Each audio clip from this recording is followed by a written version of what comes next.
the punishment of the grave is not a light matter.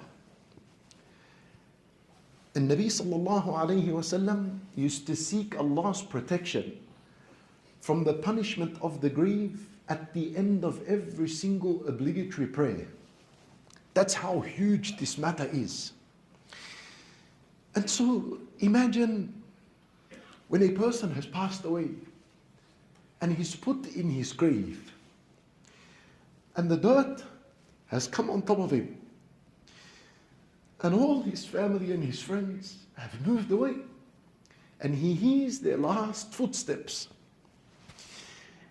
And he's in a hole that is dark, it's gloomy, it is tight, and it is the dwelling of insects, worms, and spiders. Afterwards, Munkar wa Nakir, two angels come to this person. They hold him up and they ask him, Man Rabbuk? And what are you going to answer? The believer now knows Allahu Rabbi. Where are you going to collect the strength to say to this angel, Allahu Rabbi?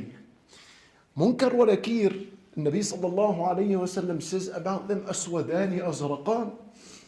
Their color is black and blue. They don't come with a abaya like this and a hat and come to you and say, Assalamu alaikum, brother, get up, we want to ask you a few questions. That's not how they appear.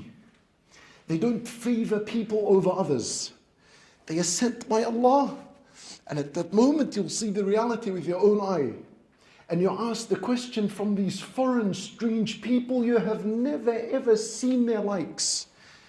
And you're asked the question, Man Rabbuk? You realize that in this worldly life, I was supposed to learn Man Rabbuk. How much effort did you put to learn Man Rabbuk? The believer will answer, Allahu Rabbi. You'll be asked, Ma Dinuk? The believer will answer, Al-Islamu Dini. You'll be asked, Man Nabiyuk? The believer will answer, Muhammadun sallallahu alayhi wa sallam. And Nabi sallallahu alayhi wa sallam said, Surah Al-Mulk protects from the punishment of the grave. You know what I realized? Surah Al-Mulk, once you read it and you understand the deep meanings in it, it will ingrain and fix a tawheed in your heart like you have never experienced before. The one who knows Surah Al-Mulk will be able to answer with confidence, Allahu Rabbi. Note without the shadow of a doubt. وَالْإِسْلَامُ دِينِي, without the shadow of a doubt, when Nabi sallallahu alayhi wa sallam is my prophet and messenger. That is the secret and the relationship between this surah and it being a protector from Adhab al-Qabr. Because within it is the information about at-Tawheed. It fixes it and ingrains it in the heart. As a result, afterwards, no doubt could ever come to this person in his heart so long as he remains connected to it.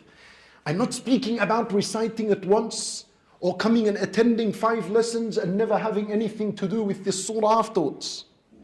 You will realize in these narrations how the relationship with this surah is supposed to be. So this is what the surah does. And how does it protect? When you're in your grave, how does it protect? Ibn Mas'ud radiallahu anhu describes exactly how it protects. He said, as the Nabi sallallahu alayhi wa sallam says, يُؤْتَى الرَّجُلُ فِي قَبْرِهِ فَتُؤْتَى رِجْلَاهِ فتقول سورة الملك فتقول رجلاه ليس لكم ما قبل سبيل كان يقرأ بي سورة الملك. When a person is put in his grave and now a man approaches him in the grave, ready to execute punishment upon the person in the grave. And so he is approached with the punishment from his legs, where his legs are. And his legs will say, you have no power over us. You can't enter from here. You cannot punish from his legs. He used to stand reciting Surah Al-Mulk. Go somewhere else. So then the punishment will come to him from his chest or from his stomach area, this abdomen area. The punishment will approach, and this area would say to the punishment, you have no power over us. There is no way from here. He used to recite Surat al-Mulk. Then the punishment goes towards his head. And they approach his head with the punishment. And his head will say, there is no power over us. No entry. The punishment cannot enter from his head. He used to recite Surat al-Mulk. Then Ibn Mas'ud radiallahu anhu said, it is the protector that protects from the punishment of the grave.